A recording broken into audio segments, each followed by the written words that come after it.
नमस्कार मित्रों, आइए आपका स्वागत है जीके न्यूज में। मेरी इस प्रस्तुति में आप मेरा साथ दीजिए पूरा इस वीडियो को सुनकर।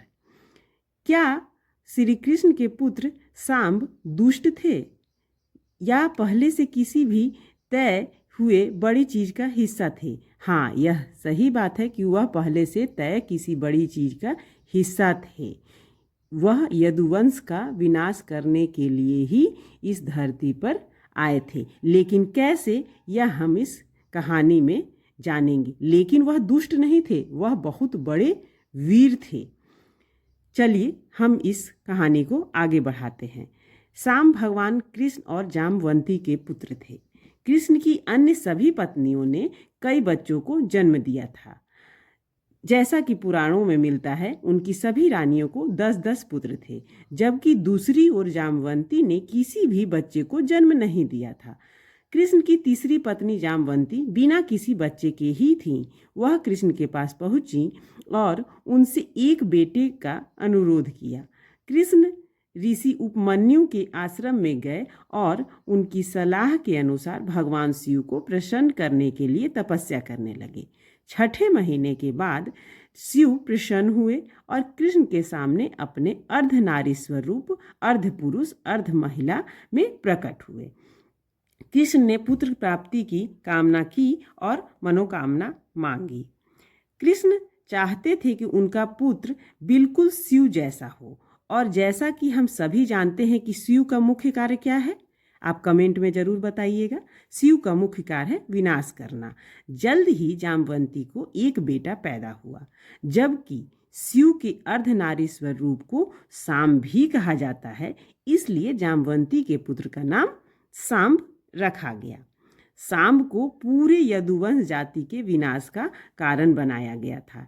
ऐसा कहा जाता है कि कृष्ण सर्वोच्च शक्तिमान थे, पहले से ही जानते थे कि क्या होने वाला है, क्या आ रहा है, और अच्छी तरह से जानते थे कि यदुवंश शक्तिशाली है और किसी को भी हराया नहीं जा सकता। यदुवंश को कोई भी हरा नहीं सकता है। कृष्ण जानते थे कि वह युग का अंत होने का समय आ गया है और इसीलिए वह अपने ही पुत्र सांब को इस संसार में ले आए ताकि इस कबीले को नष्ट किया जा सके। चलिए अब जानते हैं कि सांब और लक्ष्मणा का क्या रिश्ता था और वह कैसे उनकी पत्नी बनी। यह भी एक रोमांचक किस्सा है, आप जरूर सुनिएगा। सांब बड़ा होकर एक बहुत ही सुंदर राजकुमार बन गया। इस बीच दुर्योधन की खूबसूरत बेटी लक्ष्मणा की शादी होने की उम्र आ गई। वहां एक स्वयंवर आयोजित किया गया था, जहां उसे अपने भविष्य के पति को चुनने की स्वतंत्रता थी। समारोह में कई महान राजाओं और राजकुमारों ने भाग लिया। सांब भी समारोह में उपस्थित थे। हालांकि यह देखने के लिए इंतजार करने की बजाय वह किसे चुनती है, उसने जबरदस्ती उसे अगवा कर लिया और उसे दूर ले गए, ठीक भीड़ से के सामने, बिल्कुल फिल्मी अंदाज में। दुर्योधन का परिवार नाराज और शर्मिंदा था। वे सभी अपने अपने रथों में सवार हो गए और सांब का पीछा किया। उन लोगों ने आखिरकार कौरवों के राज्य में ही सांब को पकड़ लिया और गिरफ्तार कर लिया गया। सांब को जेल में रखा गया था, जहां उसके साथ बहुत बुरा बर्ताव किया जाता था और हर तरह से अपमानित किया जाता था। कैद की खबर अंततः कृष्ण के कानों तक पहुंची। अपने बेटे को जघन्य अपराध और इस तथ्य को देखते हुए कौरव उनके सामने बड़े दुश्मन थे। उन्होंने सांब को नहीं बचाने का फैसला किया, लेकिन कृष्ण के भाई बलराम जी अपने भतीजे के बेहद करीब थे। उन्होंने उसे कौरवों के राज्य में वापस लाने का फैसला किया। उन्होंने दुर्योधन से संपर्क किया और उनसे अनुरोध किया कि दुर्योधन राजकुमार को रिहा कर दो, लेकिन दुर्योधन ने इनकार कर दिया। जेल की दीवारों को तोड़ने के लिए बलराम ने अपने हथियार हल का इस्तेमाल किया। उन्होंने उन सभी सैनिकों को नष्ट कर दिया जिन्होंने उन्हें उनके मार्ग पर रोकने की कोशिश की। बलराम की शक्तियां देखकर कौरव घबरा गए और उन्होंने सांब को तुरंत रिहा किया। अपने भतीजे की रिहाई से संतुष्ट नहीं होने पर बलराम ने मांग की कि लक्ष्मणा को सांब को सौंप दिया जाए। बलराम की शक्ति के डर से दुर्योधन ने अपनी बेटी बलराम को के साथ जाने के लिए दिया।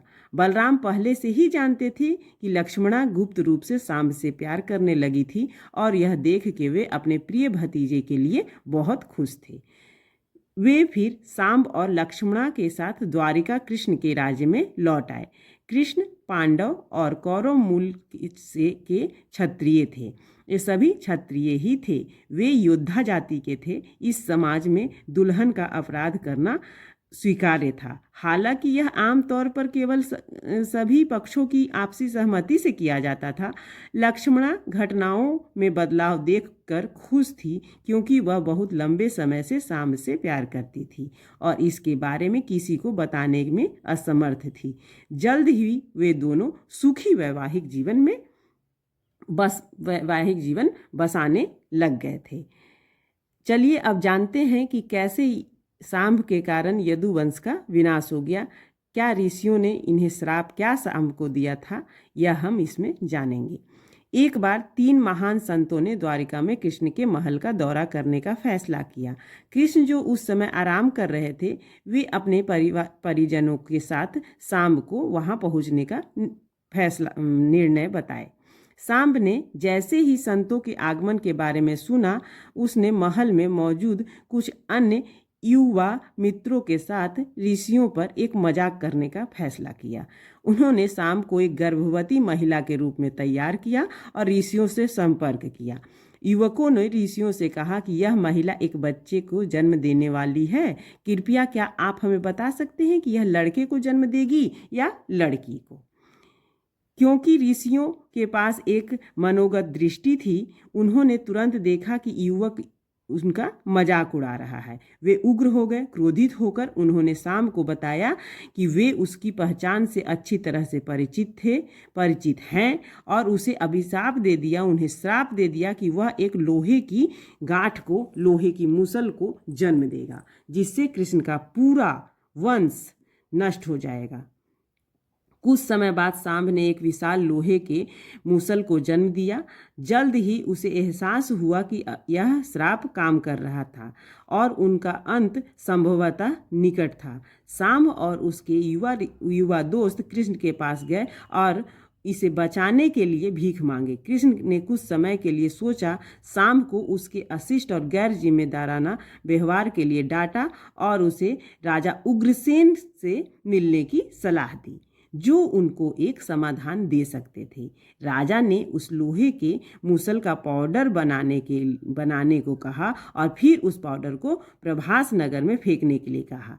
सांब और उसके युवा दोस्त ने मूसल को पीसना शुरू किया, लेकिन यह बहुत कठिन काम मानते हुए इसे पूरी तरह से पीसे बिना ही समुद्र में फेंक दिया। कुछ समय बाद यह चूर्ण एरका घास के रूप में समुद्र के किनारे विकसित हुआ। इसी लोहे का एक टुकड़ा समुद्र में गिर गया और उसे एक मछली निगल गई। इस मछली को जारा नामक एक शिकारी ने पकड़ा।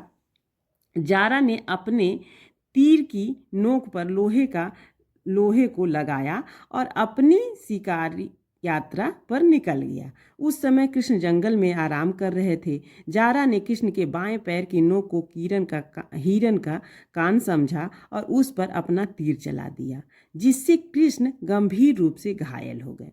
जारा ने अपनी गलती देख पश्चाताप किया। कृष्ण ने उसे सांत्वना दी और कहा कि यह सब एक दिन होना ही था। तब कृष्ण ने अपने नश्वर शरीर को इस नश्वर धरती से विदा होकर वापस बैकुंठ चले गए। सांब ने बहुत परेशानियों का सामना किया। हालांकि वह एक बहुत ही सम्मानित योद्धा थे। हालांकि वे तो सब होना ही था। यदुवंश को समाप्त करने के लिए अपने उद्देश्य में सांब केवल कृष्ण का एक उपकरण थे। शिव स्वयं कृष्ण के घर में सांब के रूप में पैदा हुए थे। जैसा कि हम पहले से ही जानते हैं कि शिव की भूमिका है कि फिर से शुरुआत करने के लिए ब्रह्मांड को नष्ट करना जरूरी है। यह प्रस्तुति आपको कैसी लगी कमेंट में ज़रूर बताइएगा और पूरी प्रस्तुति सुनने के लिए आपका बहुत बहुत धन्यवाद। तब तक के लिए राधे।